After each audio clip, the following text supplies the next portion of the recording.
참미예수님, 오늘은 6월 23일 연중 제12주간 수요일입니다. 독서와 복음 말씀 봉독하도록 하겠습니다. 성부와 성자와 성령의 이름으로 아멘. 제1 독서입니다. 창세기의 말씀입니다. 그 무렵 주님의 말씀이 환시 중에 아브람에게 내렸다. 아브람아, 두려워하지 마라. 나는 너의 방패다. 너는 매우 큰 상을 받을 것이다. 그러자 아브라함이 아뢰었다. 주 하느님, 저에게 무엇을 주시렵니까? 저는 자식 없이 살아가는 몸. 제 집안의 상속자는 다마스쿠스 사람 엘리에제르가 될 것입니다. 아브라함이 다시 아뢰었다. 저를 보십시오. 당신께서 자식을 주지 않으셔서 제 집의 종이 저를 상속하게 되었습니다. 그러자 주님의 말씀이 그에게 내렸다. 그가 너를 상속하지 못할 것이다. 내 몸에서 나온 아이가 너를 상속할 것이다. 그러고는 그를 밖으로 데리고 나가서 말씀하셨다. 하늘을 쳐다보아라. 내가 셀 수 있거든 저 별들을 세어보아라. 그에게 또 말씀하셨다. 너의 후손이 저렇게 많아질 것이다. 아브라함이 주님을 믿으니 주님께서 그 믿음을 의로움으로 인정해 주셨다. 주님께서 그에게 말씀하셨다. 나는 주님이다. 이 땅을 너에게 주어 차지하게 하려고 너를 칼데아의 우르에서 이끌어내니다. 아브라함이 주 하느님, 제가 그것을 차지하리라는 것을 무엇으로 알 수 있겠습니까? 하고 묻자 주님께서 그에게 말씀하셨다. 3년 된 암송아지 한 마리와 3년 된 암염소 한 마리와 3년 된 순양 한 마리, 그리고 산비둘기 한 마리와 어린 집비둘기 한 마리를 나에게 가져오너라. 그는 이 모든 것을 주님께 가져와서 반으로 잘라 잘린 반쪽들을 마주보게 차려놓았다. 그러나 날짐승들은 자르지 않았다. 맹금들이 죽은 짐승들 위로 날아들자 아브라함은 그것들을 쫓아냈다. 해질 무렵 아브라함 위로 깊은 잠이 쏟아지는데 공포와 짙은 암흑이 그를 휩쌌다. 해가 지고 어둠이 깔리자 연기 뿜는 화덕과 타오르는 횃불이 그 쪼개놓은 짐승들 사이로 지나갔다. 그날 주님께서는 아브라함과 계약을 맺으시며 이렇게 말씀하셨다. 나는 이집트 강에서 큰 강, 곧 유프라테스 강까지 이르는 이 땅을 너의 후손에게 준다. 주님의 말씀입니다. 하느님, 감사합니다. 복음 말씀입니다. 마테오가 전한 거룩한 복음입니다. 그때 예수님께서 제자들에게 말씀하셨다. 너희는 거짓 예언자들을 조심하여라. 그들은 양의 옷차림을 하고 너희에게 오지만 속은 개걸든 이리들이다. 너희는 그들이 맺은 열매를 보고 그들을 알아볼 수 있다. 가시나무에서 어떻게 포도를 거두어 드리고 엉겅퀴에서 어떻게 무화과를 거두어 드리겠느냐. 이와 같이 좋은 나무는 모든 좋은 열매를 맺고 나쁜 나무는 나쁜 열매를 맺는다. 좋은 나무가 나쁜 열매를 맺을 수 없고 나쁜 나무가 좋은 열매를 맺을 수 없다. 좋은 열매를 맺지 않는 나무는 모두 잘려 불에 던져진다. 그러므로 너희는 그들이 맺은 열매를 보고 그들을 알아볼 수 있다.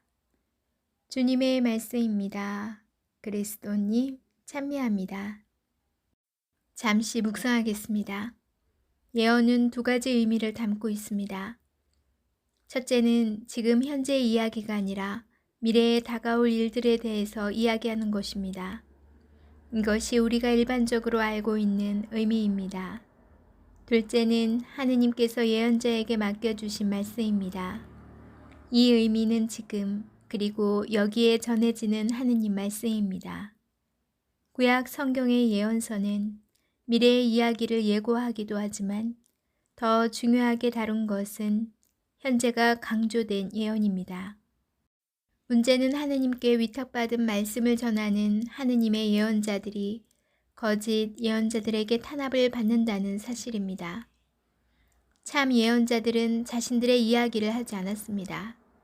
그들은 사람들이 듣기 좋은 이야기가 아닌 하느님의 말씀을 선포합니다. 반면에 거짓 예언자들은 사람들이 듣기 좋아하는 이야기만 합니다.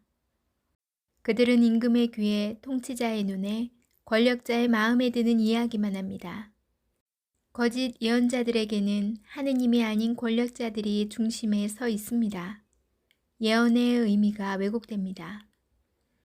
신약 시대에도 거짓 예언자들의 영향력은 여전하였습니다. 자신들이 거룩한 사람이고 하느님의 이름으로 하느님 말씀을 전한다고 하였지만 구약의 거짓 예언자들처럼 그들도 자신들의 이야기를 하였습니다. 예수님께서는 그러한 거짓 예언자들의 위험성을 아시고 참 예언자와 거짓 예언자를 구별하는 기준을 제시해 주십니다. 그것은 그들의 선포가 맺는 열매를 통해서입니다. 그러기에 생각합니다. 우리가 전하는 이야기는 참 예언입니까? 거짓 예언입니까? 우리가 이웃들 앞에서 전하는 이야기는 우리 자신이 한 행동은 어떠한 열매를 맺을까요? 우리 가운데 누구도 거짓 예언자가 되고 싶어 하지 않습니다. 참 예언자가 되고 싶습니까? 우리의 말과 행동이 우리 이웃의 눈만이 아니라 예수님께 어떻게 보일지 생각하며 행동합시다. 그렇게 한다면 우리라는 좋은 나무에서 주님이라는 좋은 열매를 맺을 수 있을 것입니다. 아멘. 성부와 성자와 성령의 이름으로 아멘. 전 잠시 나는 과연 참 예언자인가? 거짓 예언을 하고 있나 생각해 보았습니다. 제가 주님 말씀을 전하는 성경 말씀을 봉독하는 건 정말 참 예언입니다. 하지만 제 자신이 하는 행동은 가끔 거짓 예언자 같은 행동을 하는 것 같아요. 오늘 날씨가 해가 쨍하면서도 먹구름이 갑자기 끼다, 또 해가 쨍한데도 빗방울이 떨어지고 갑자기 먹구름이 끼면서 비가 내리고, 정말 한치 앞도 알 수 없는 변덕스러운 날씨처럼 저도 그렇게 감정이 오락가락했던 것 같습니다. 어느 순간 아이들에게 속사포처럼 잔소리를 해다다가도 이러면 안 되지 하면서 다시 평온한 온화한 엄마의 모습, 참 이중적으로 왔다 갔다 했던 오늘의 날씨와도 같은 저였습니다. 아이들에게도 가끔은 앞으로 가라 하면서 저는 옆으로 가고 있고 아이들이 그걸 또 바로 알아보았을 때 참 부끄럽지만 또 나를 합리화시키기 위해서 무언가를 자꾸 변명하고 가려댔던 것 같습니다. 예수님의 말씀을 전하는 것처럼 나의 삶도 일관적이게 참 예언이 될 수 있도록 노력해야겠다 생각이 들었습니다.